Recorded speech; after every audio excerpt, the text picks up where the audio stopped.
En ce moment, je suis en train de faire un projet, donc je suis en train de faire ma SAS en fait, ma première SAS et j'ai rencontré le cas du polymorphisme. Donc en fait, j'ai dû utiliser le polymorphisme dans mon projet. Donc aujourd'hui, je voulais t'expliquer ce que c'était. Donc bienvenue dans mon guide complet sur le polymorphisme en React. Donc le problème que tu as rencontré est sûrement le suivant. En fait, tu as dû afficher un composant en fonction d'une propriété, tout en gardant le TypeScript d'activé. Donc ce que je veux dire par là, c'est que par exemple, tu as un composant titre qui du coup définit un titre tel que H1, H2, H3, H4, H5 ou H6, mais que tu veux permettre du coup à ce composant d'être réutilisable, et tu veux aussi permettre de choisir le, la hauteur quoi du titre, le level.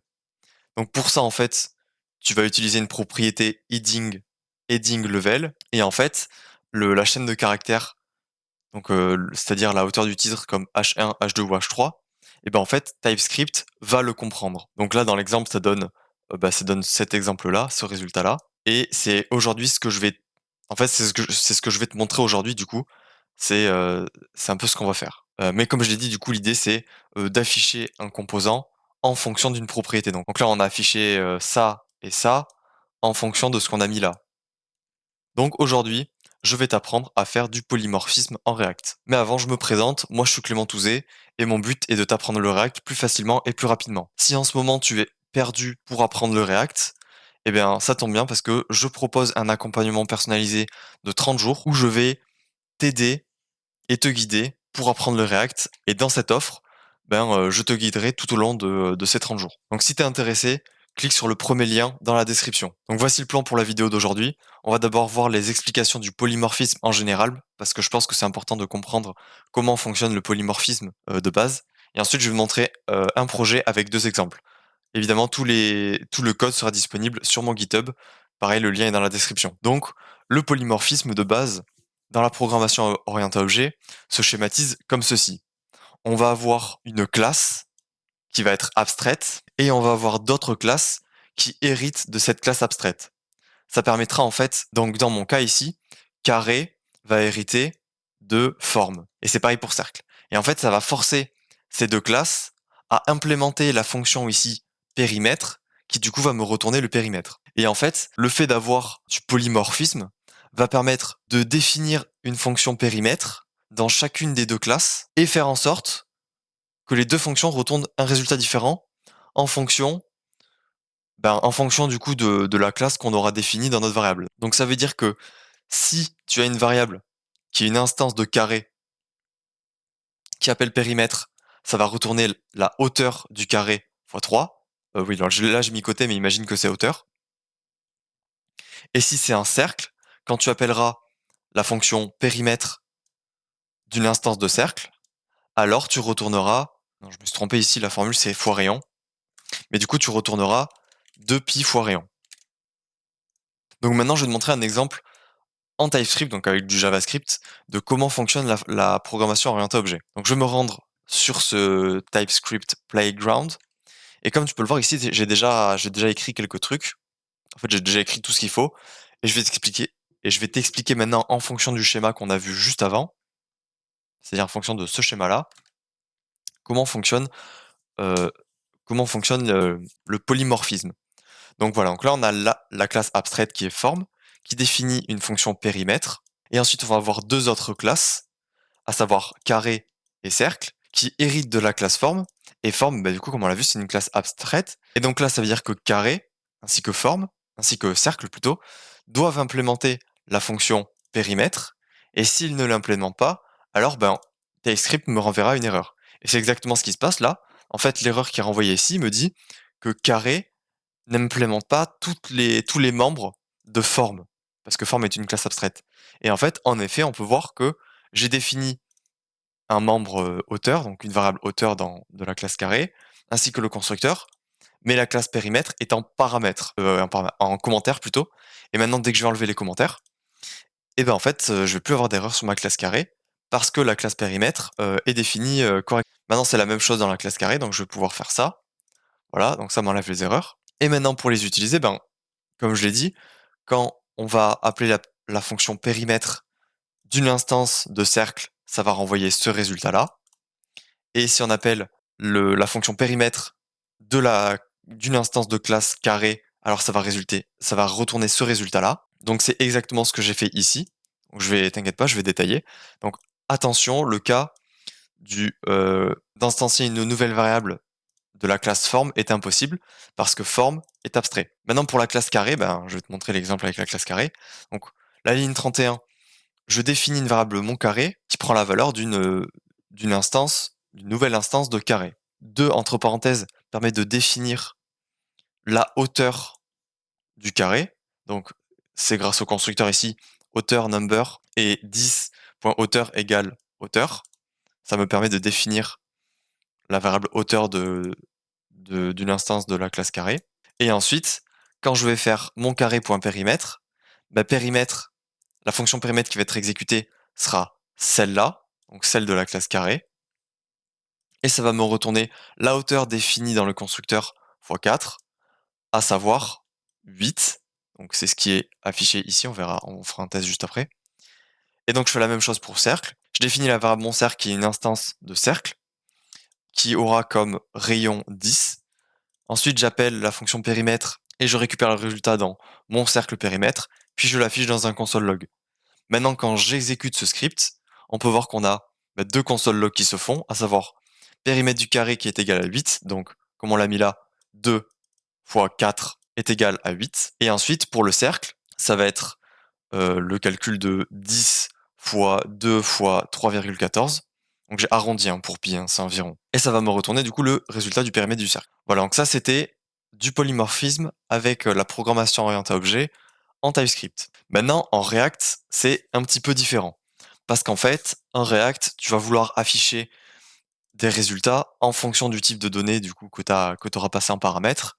Donc par exemple, si tu as un composant forme au lieu d'avoir une classe forme et que tu veux afficher un carré, tu vas devoir passer dans les paramètres de forme le type et le type. Donc ça c'est la variable type. Le 2 points avec ça, c'est ce qui permet de définir les types en TypeScript. Et donc tu dis que le type peut être soit un carré, soit un cercle. Et ensuite, si tu veux un carré, tu vas devoir faire forme en passant en type carré. Et si tu veux un cercle, du coup, tu vas devoir faire forme type égale cercle. Le problème est que, si tu veux passer là, si tu veux avoir une hauteur pour le type carré et un rayon pour le type cercle, il faut passer d'autres props. Le problème est que TypeScript, comme tu peux le voir sur le screenshot, en fait, TypeScript ne comprend pas. Il comprend pas parce que là, tu lui as défini uniquement le type. Donc, la solution à ça est de faire du polymorphisme avec les types, et donc du polymorphisme en React. Mais c'est juste que les types permettront à ton éditeur de code, donc moi dans mon cas VS Code, de retrouver les bonnes propriétés que tu vas accéder en fonction du type. Donc tu veux faire du polymorphisme sur les deux types, c'est-à-dire ces deux variables ici. Enfin ces deux trucs ici. Donc je vais te montrer un exemple dans mon fichier form.tsx que j'ai créé. Donc tu peux aussi retrouver l'exemple sur mon GitHub. Donc voilà le composant. Alors j'ai déjà tout fait, mais je vais t'expliquer. Donc voilà le composant form. En fait, au lieu de passer un type carré, tu vas directement passer un objet qui correspondra à la forme que tu veux. Et cet objet, comme on peut voir dans le type props ici, cet objet forme sera soit un carré, soit un cercle. Et si c'est un carré, ça veut dire que l'objet forme aura une propriété type qui sera égale à carré, ainsi que une propriété hauteur qui sera un nombre. Et si forme ici est de type cercle, c'est-à-dire que si l'objet ici a pour propriété type la chaîne de caractères cercle, alors l'objet aura aussi un rayon qui est un nombre. Et en fait, en faisant ça, ça te permet de dire, si forme.type est égal à carré, alors je sais que je vais avoir une hauteur et que je vais pas avoir de rayon parce que ici tu as mis carré ou cercle. Donc soit j'ai un objet type cercle avec un rayon, soit j'ai un objet type carré avec une hauteur. Mais tu peux pas avoir les deux en même temps, c'est-à-dire tu ne pourras pas avoir la hauteur et le rayon en même temps. Grâce à ça, tu vas pouvoir afficher la hauteur ou la calculer ou enfin faire ce que tu veux avec. Mais moi j'ai juste mis un exemple simple ici qui retourne la hauteur. Et si c'est un cercle, tu vas pouvoir retourner le rayon. Et ce qui est magique, entre guillemets, en faisant ça, c'est que là, ici, TypeScript, il comprend que dans mon forme, j'ai que la propriété rayon et j'ai pas la propriété hauteur. Pareil ici, il comprend que j'ai la propriété hauteur, parce qu'en fait ici tu fais du type narrowing et ça permet à TypeScript de comprendre du coup quelle forme en fait tu dois afficher et quelles sont les valeurs dans ta forme. Parce qu'en fait, ah oui, du coup je l'ai pas expliqué, mais parce qu'en fait ici, forme peut être soit un carré, soit un cercle, ce qui fait que si tu fais pas ce type narrowing avant, ben en fait, tu vas juste avoir le type, parce qu'en fait, le type, c'est en commun entre ces deux propriétés ici. Mais le rayon et la hauteur ne sont pas en commun. Et comme tu peux avoir soit un carré, soit un cercle, ben, TypeScript ne sait pas encore si tu vas avoir une hauteur, si tu vas avoir une hauteur ou un rayon dans ton objet forme. Voilà, donc j'espère que c'est clair mes explications. Et si tu as des questions, n'hésite pas à passer sur mon Discord pour me les poser. Je te mettrai le lien dans la description. Donc maintenant, comment est-ce qu'on peut utiliser ce composant forme? Et ben pour utiliser ce composant forme, je vais descendre un peu et comme tu peux le voir ici, je vais définir mon forme avec la propriété forme qui sera mon carré qui sera un objet du type carré, et vu que c'est du type carré, du coup il a un type qui sera égal à la chaîne de caractères carré. Et grâce à ça, ben, du coup, TypeScript comprendra que c'est bon, les propriétés sont bien définies. Maintenant, si j'enlève le type carré et que je mets cercle, ça va me mettre une erreur, parce que mon type ici, le type ici que j'ai défini, c'est-à-dire carré, ne comprend pas le type entre guillemets, cercle, donc une chaîne de caractères cercle. Et TypeScript, du coup, le sait.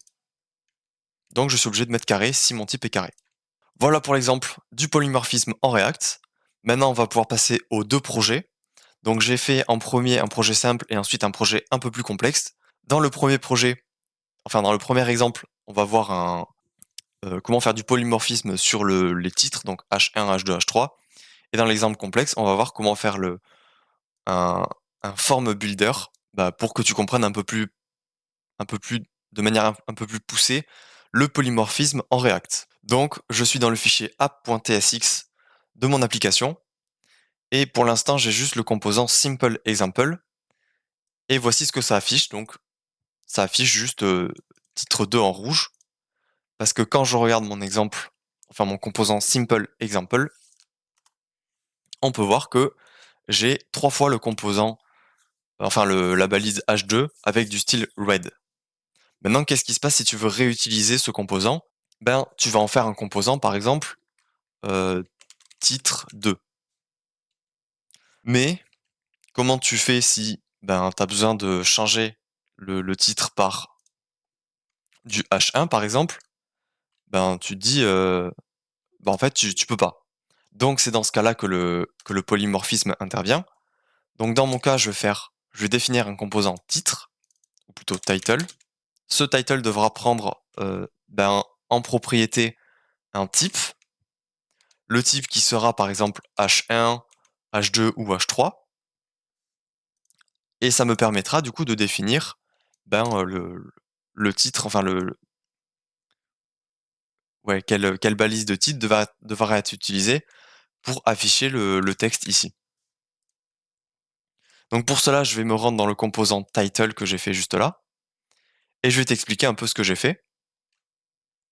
Donc en fait, l'idée c'est d'avoir une propriété heading level à mon composant title qui me permette de contrôler du coup la hauteur du titre. Pour que TypeScript comprenne quelles sont les valeurs que je peux mettre à heading level, j'ai défini un type props ici qui contient la propriété heading level qui sera de type heading level. Et ce type heading level, c'est soit un H1, soit un H2, soit un jusqu'à H6. Et maintenant, je sais que du coup, heading level sera une de ces 6 valeurs-là. Et donc, dans mon composant, je peux faire un switch qui va, en fonction de la valeur de heading level, afficher un composant différent. Ou plutôt une balise différente. Dans ce cas, ça va être la balise H1 si ma chaîne de caractères est H1, H2 si c'est H2, etc., etc.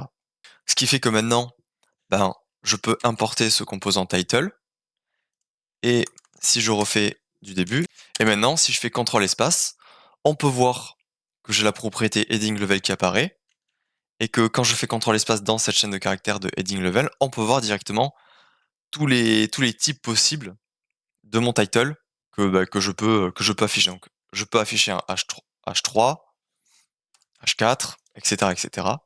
Voilà, donc là, j'ai défini 3 titres, à savoir H3, H4 et H5. Je sauvegarde. Et maintenant, il ne reste plus qu'à aller sur le site pour vérifier que ça s'affiche correctement. Ça affiche correctement le titre H3, H4 et H5.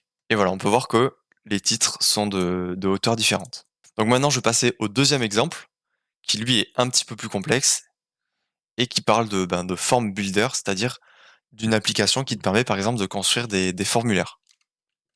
Donc je vais mettre en commentaire ça, je vais enlever le commentaire sur ça.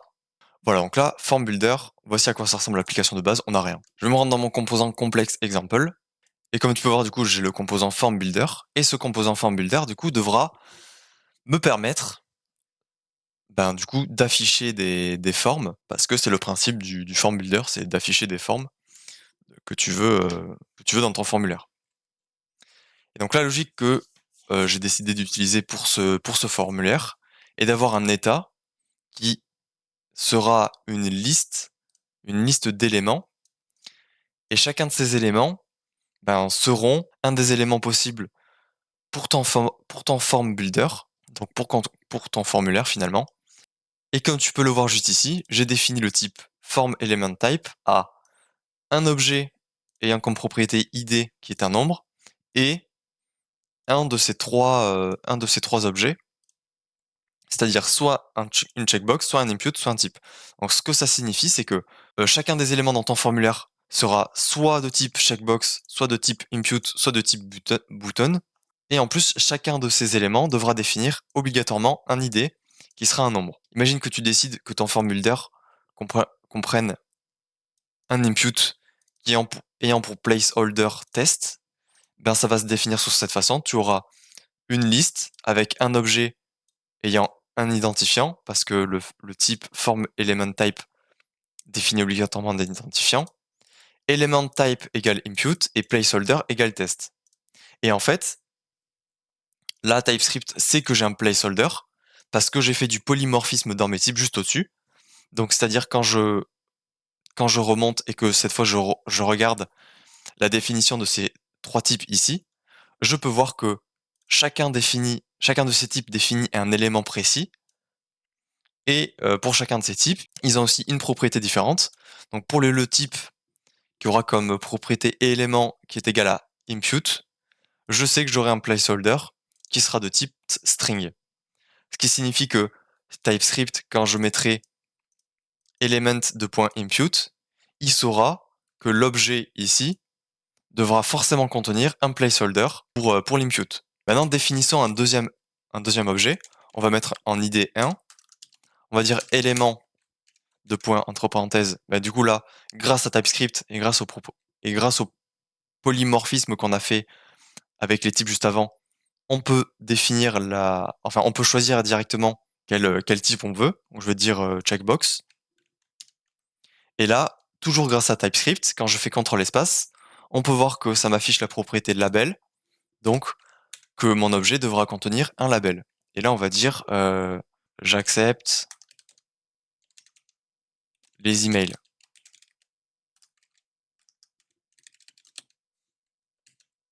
Ok, maintenant il ne reste plus qu'à afficher ces éléments, parce que là on a une liste d'éléments, mais on ne sait pas encore comment est-ce qu'on va les afficher. Donc pour cela, je vais faire un point map pour itérer sur chacun de ces éléments, et je vais créer un composant form element qui permettra de faire le polymorphisme en fonction de la valeur qu'on aura ici dans élément. Voilà, donc to do. Donc ce composant-là, il va recevoir un objet de type form element type, et comme tu peux le voir, ça va être soit un objet, soit un input, soit un bouton. On ne le sait pas encore parce que notre form builder permet d'accepter plusieurs composants différents. Et pour faire ce polymorphisme, je vais utiliser un switch qui prendra en paramètre form element point element. Donc là, TypeScript sait que le form element a une propriété element parce que chacun de ces trois types ici ont une propriété element. Maintenant, si c'est toujours avec le TypeScript, si c'est un bouton, Enfin, le TypeScript marche toujours, c'est ce qui est bien dans le polymorphisme en React. Donc si c'est un bouton, je vais vouloir retourner un bouton. Donc là, c'est un bouton que j'ai fait moi de mon côté, donc on va voir ce que ça peut afficher. Voilà. Donc il prend une propriété, enfin oui, une propriété texte, et il l'affiche, et le type sera de bouton. Enfin, l'input, le type de l'input sera de bouton.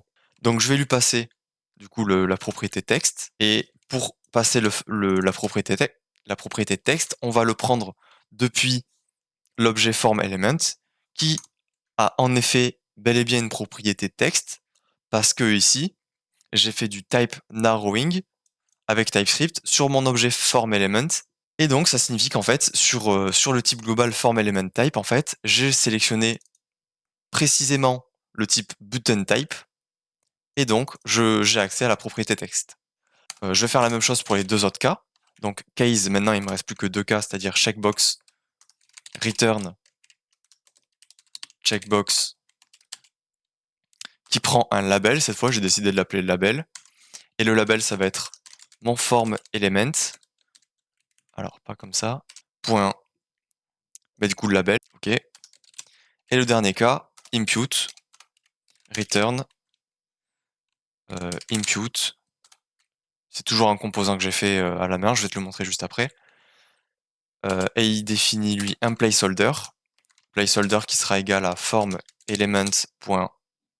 Non, point placeholder. Ah oui, je me suis trompé là, j'ai oublié de fermer la balise. Voilà, je ferme la balise, pareil. Et on peut mettre même un default. Et à la limite, on peut mettre un default qui throw une new error pour dire this element is not implemented.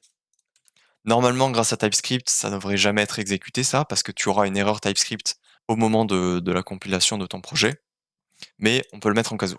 Donc voilà, donc là, l'élément qui permet de faire le polymorphisme est complété. Maintenant, je vais juste détailler les trois éléments ici. Donc le bouton, on l'a déjà vu. Le checkbox, ben lui, c'est pareil, ça va être un impute de type checkbox qui aura comme label le label passé en props. Et ce label passé en props sera de type checkbox type de label. En fait, ça me permet de retrouver, enfin d'avoir le même type que le type qui est défini ici. Voilà, plutôt que de remettre string. Donc j'ai fait la même chose en fait pour mon impute. J'ai dit placeholder en propriété, placeholder égale placeholder dans mon input, et le placeholder dans les props qui est égal au type de impute type de placeholder. Voilà, donc là j'ai une erreur ici, je vais aller voir ce que c'est. Maintenant il reste plus qu'à, ah oui, définir du coup, ben, quelle est la valeur de mon élément du composant formElement. Et ben ça va être l'élément de la liste actuelle. Je sauvegarde et je vais aller afficher chacun des éléments pour voir si c'est bon ce que j'ai fait. Ah oui, alors je me suis trompé. Je peux pas mettre je peux pas mettre le label dans le impute, je vais devoir le mettre au-dessus. Donc pour cela, je vais aller dans mon checkbox et je vais faire ça. Voilà, je vais juste faire un paragraphe qui prendra en enfant le label. Ah. Je vais reset la page et ah oui, donc là, comme tu peux le voir ici, j'ai un warning qui me dit que ma liste doit avoir un keyprops. Donc là, ici, mon formElements dans le form builder doit avoir une propriété key parce que je le mets dans un point map. Donc formElement.id. Voilà. Et je vais juste mettre un peu de CSS pour que j'accepte les emails promotionnels soit à droite de la checkbox. Donc je vais le mettre en dessous. Je vais faire div style égale display flex. Et voilà, donc là on a réussi à construire notre form builder. Alors il reste plus qu'à implémenter le drag and drop. Et ça, je te laisse faire parce que c'est vraiment très amusant à faire. Non, en réalité, c'est assez dur d'implémenter un drag and drop. Mais déjà, grâce à ça, bah, tu as une bonne structure pour avoir quelque chose d'assez propre dans les types. Je vais juste tester avec le dernier composant, c'est-à-dire le bouton. Donc je vais aller dans le form builder et je vais modifier le form element ici par un bouton. Donc on va mettre id 2 element button et quand tu sais plus quelles propriétés sont dans l'élément bouton, tu fais CTRL espace et ça te mettra la syntaxe automatiquement enfin les propriétés que tu dois rajouter automatiquement. Et texte, je vais mettre clic ici. Je sauvegarde, je reset. Ah oui, et j'ai fait la même erreur pour le bouton, j'ai mis le texte dans le input, donc bah, je vais devoir faire comme pour la checkbox, mettre le texte. Non, c'est différent de la checkbox plutôt. Je vais devoir mettre le texte dans le propriété de input. Et pour avoir le texte qui s'affiche, il faut mettre la propriété value, du coup qui sera égal à texte, plutôt que voilà. Et voilà, c'est bon. Donc là, tu as réussi à faire une bonne base pour ton form builder et c'est bien typé. Maintenant, si tu as des questions, que tu veux des conseils par rapport à l'informatique, à la productivité ou même à l'entrepreneuriat et le business, je t'invite à rejoindre mon serveur Discord. En plus, j'ai lancé récemment les appels du samedi. Donc, c'est-à-dire que tous les samedis, je vais faire un appel de environ 1 heure, 1 h 30 où tu pourras venir et me poser toutes tes questions. Donc, c'est un appel groupé et je serai là. Voilà. Et enfin, je te rappelle que je propose je peux t'aider moi pour t'apprendre le React, sous forme d'accompagnement personnalisé. Donc si tu es intéressé, tous les liens sont dans la description.